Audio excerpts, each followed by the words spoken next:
Hey, everybody, and welcome to DBS Films Podcast. It's just me and you, so that means it is a DBS production update.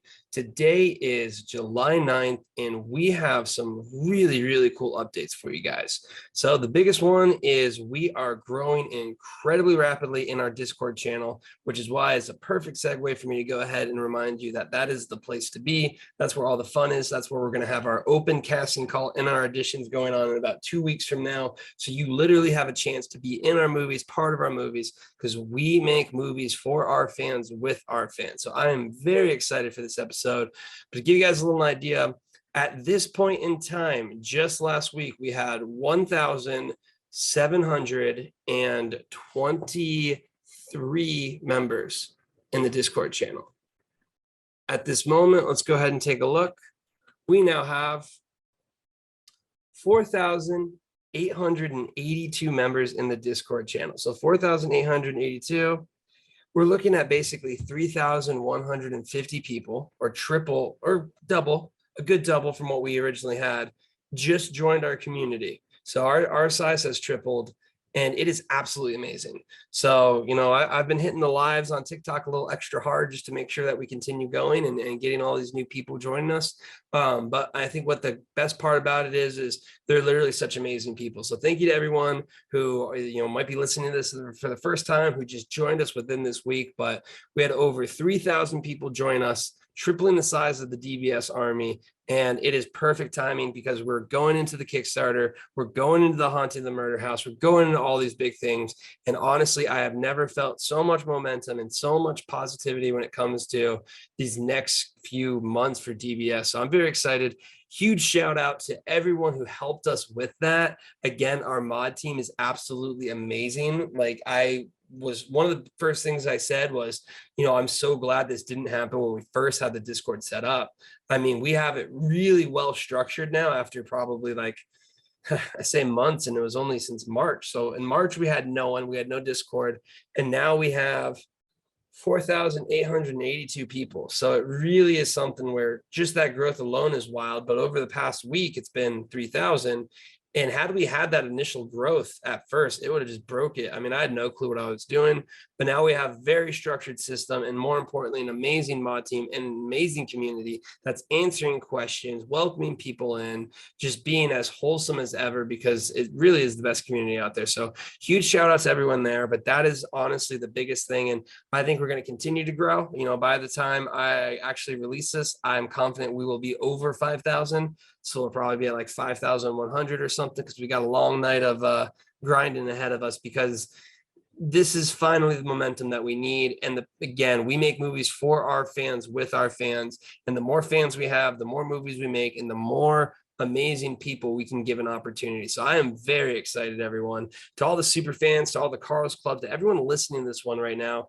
I know I say it often in the Discord, but I'm saying it now in the podcast. Thank you so much. I mean, this is just such an amazing thing. It literally felt like I was seeing my life change as these Discord numbers and members were piling in, seeing the mod team immediately saying, hey, how can we welcome them? Let's go ahead and work this out, doing all of that. Just our members in general are super friendly, so they're always helping too. And it's just a great community. So I'm very excited about that, very happy. And with that being said, it's perfect timing.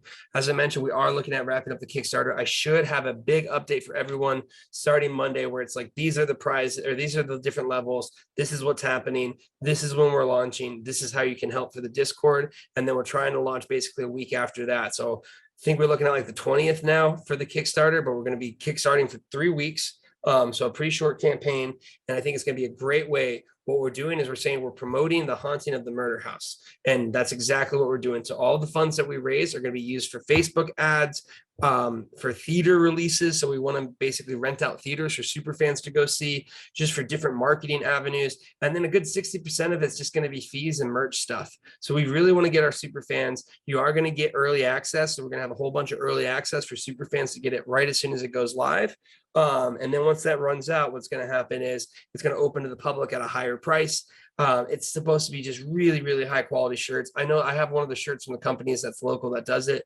It's fantastic quality compared to the Zazzle ones we get now. Much cheaper, much more affordable as well too. Includes the shipping and everything. So I'm excited for that. There's also a lot of a lot of higher level stuff, Halloween Horror Nights. is a perk that you can get. You can become an executive producer on one of our movies, or contributing producer on one of our movies. So there's a lot of different things there. And again, we're really just testing the waters with this one, but this is when the community can have a real boom in the sense of being able to knock something out of the park for us. Because if we're able to step up to this Kickstarter, we have so much momentum on our side going into the filming of the next movie that if we're like, okay, wow, this is actually really working, we're going to step up production on that next movie. So this is what happens when I love how much the flywheel moves for DBS, because I have multiple things to go into.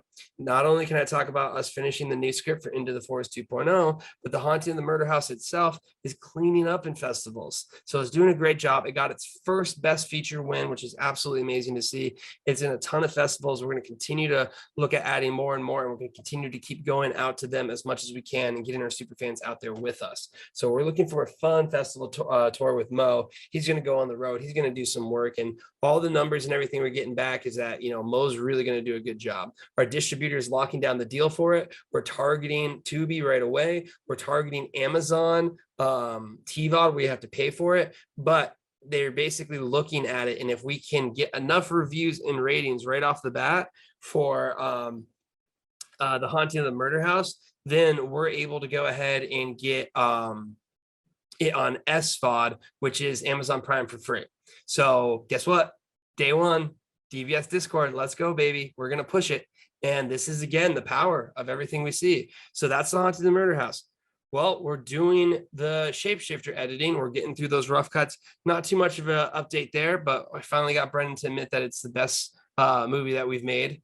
Well, he said best looking, so he's getting there. He's getting there. So I'd say give him a few more weeks, and then he'll settle down there. But we're also in the middle of the writing process for Into the Forest 2.0. And again, that casting call is going to be live in about a week and a half from now, depending on how the script goes. You can audition in our Discord. We're always going to have open auditions for our fans. We're going to have open auditions for everyone. I think what's really going to be cool with these like production updates is like, now that we're really ramping up and everything is going to be really fun. So busy, but it's the fun kind of busy. So I'm really excited for it.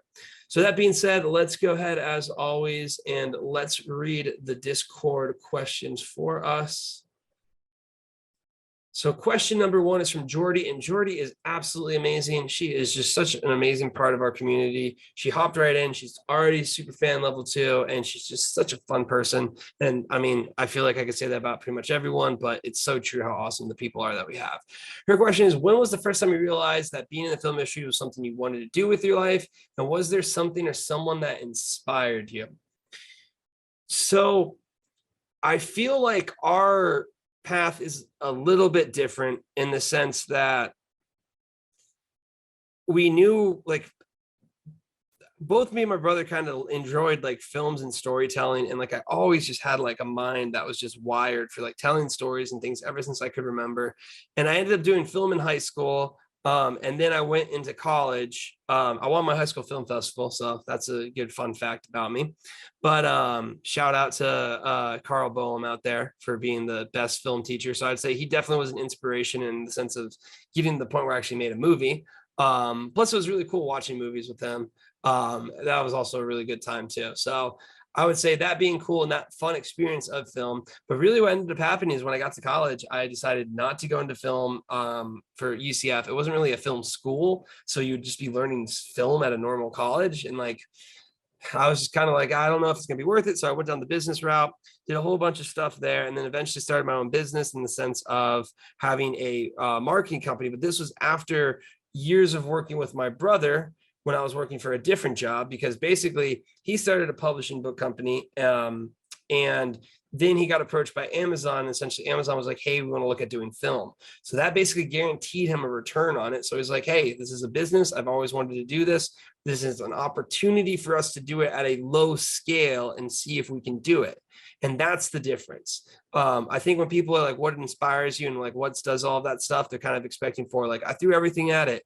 We really scaled into this. 5 years, multiple movies, a ton of stuff learned, and we really kind of slowly worked our way into it. And the reason I say that is it was always an inspiration and something we wanted to do, but it was never like one moment or one thing. It just kind of felt, and I'm also a big believer that I think most people would want to do films. It's an amazing process. I think most humans are a creative being, and being able to create something is great. And because people are so exposed to films, it's something that everyone's really drawn to, which is why I love being able to give the opportunity to other people to do it. And that's why it's going to be one of the big focuses of DBS, is they provide these opportunities to be creative.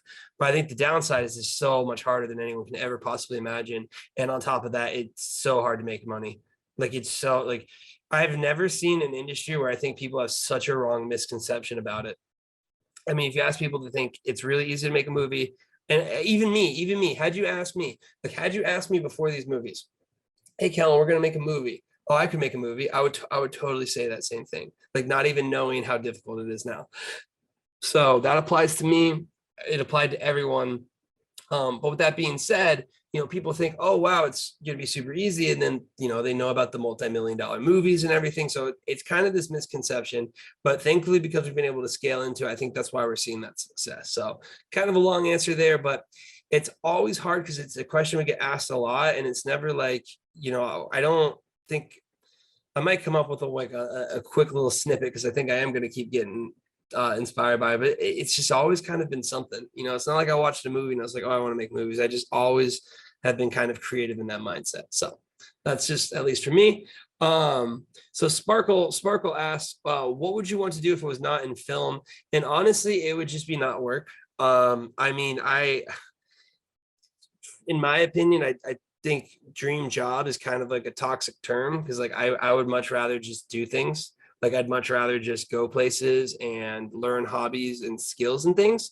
So I think I would probably have continued my business a lot more heavy focus, because right now, it's kind of like an autopilot of what I'm doing until the movies get there. We're not really trying to grow or do anything more crazy.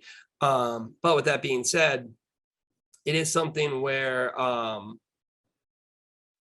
if it wasn't this, I'd probably go into full grind mode like I am for the films, and just kind of really try and take that off, really try and get to a place, work really hard for probably the next 5-10 years or so, and then just not work.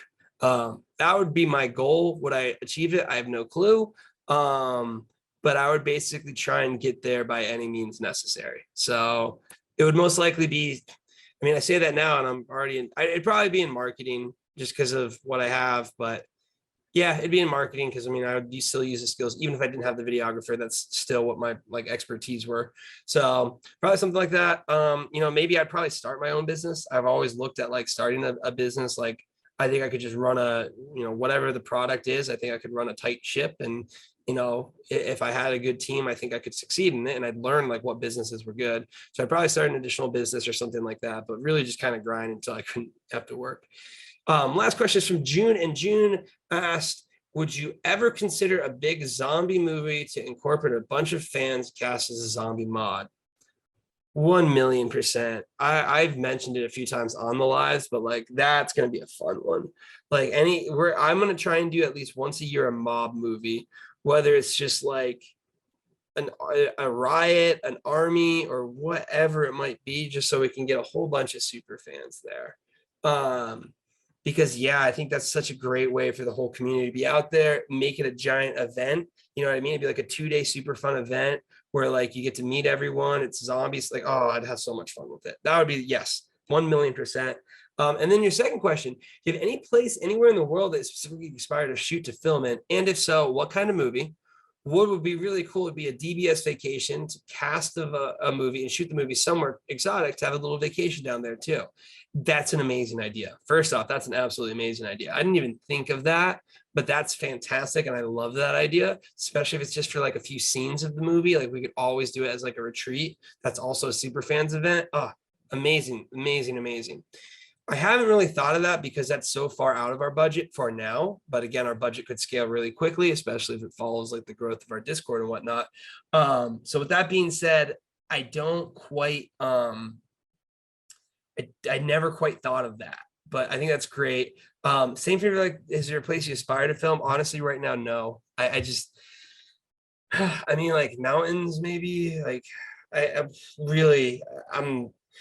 feel I'm so broken from indie filmmaking that like I would kill for like a sound stage, like just a sound stage and just a controllable environment inside a warehouse would be like, oh my God, I would love that. Like the cost of traveling and doing all of that. And like, I'm so like, I'm so in the indie mindset that I can't even comprehend thinking that. I mean, with that being said, I have had a cool idea where like zombies take over a ski resort. Like some gondola stuff could be really cool, where like the gondola's going up. Like basically the top of the mountain is where all the survivors are. And like the resort area is like full of zombies. And you just are basically trying to get people up there. And again, there you go. There's a ski trip for us. But I would say that's it. If we want to take budget aside. Other than that, I haven't really had a movie that had a specific location in mind. So that's a very interesting question, June. So that's going to go ahead and wrap it up. Again, guys, if you do want to have any questions for the podcast, be sure to go ahead in the Discord, in the discussions channel, look for questions for the podcast. Go ahead and ask those bad boys, and I will answer them every week, every time I have a chance. But until then, have a good one.